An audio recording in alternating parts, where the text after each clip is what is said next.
অনেকেই জানতে চায় ওলা উবেরে একদিনে ইনকাম কত হয়। তো আমি আপনাদেরকে জানাবো একদিনে উবেরে কত ইনকাম হয়। আমি উবেরে একদিনে লাস্ট ইনকাম করেছি যত টাকা, সব কিছু আপনাকে বলে দিচ্ছি আপনাদেরকে। তো আপনারা দেখতে থাকুন ভিডিওটি। একদিনে আমি উবেরে ইনকাম করেছি আপনার 2356 টাকা। তো আমি সকাল 10টার সময় গিয়েছি, 10টার সময় গিয়ে রাত্রে 9টা পর্যন্ত গাড়ি চালিয়েছি। তো 2 ঘন্টা আমার যাওয়া আসা বাদ দিতে হবে, মানে 7টা পর্যন্ত। কারণ আমার এখান থেকে যেতে 1 ঘন্টা লাগে, আসতে 1 ঘন্টা লাগে। তো ওটাতে তো কোনো ভাড়া হয় না। তো আমি ওখানে পৌঁছাই 1 ঘন্টা পরে। তো ওখান থেকে রাইড শুরু করি। তো প্রথম দিকে রাইড একটু লেট হচ্ছিল, তারপরে মোটামুটি যখন রাইড শুরু করলাম তখন পরপর রাইড আসতে শুরু করলো। যদি খুব ভালো কাজ করা হয় তাহলে ইনকাম হবে। সময়টা মেন বেশি দিতে হবে, কারণ কলকাতাতে প্রচুর পরিমাণে ট্রাফিক থাকে, যার কারণে সময়টা একটু বেশি লাগে।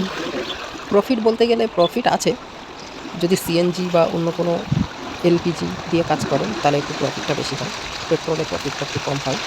কীভাবে কাজ করতে হয় আর একটা ভিডিওতে জানিয়ে দেবো।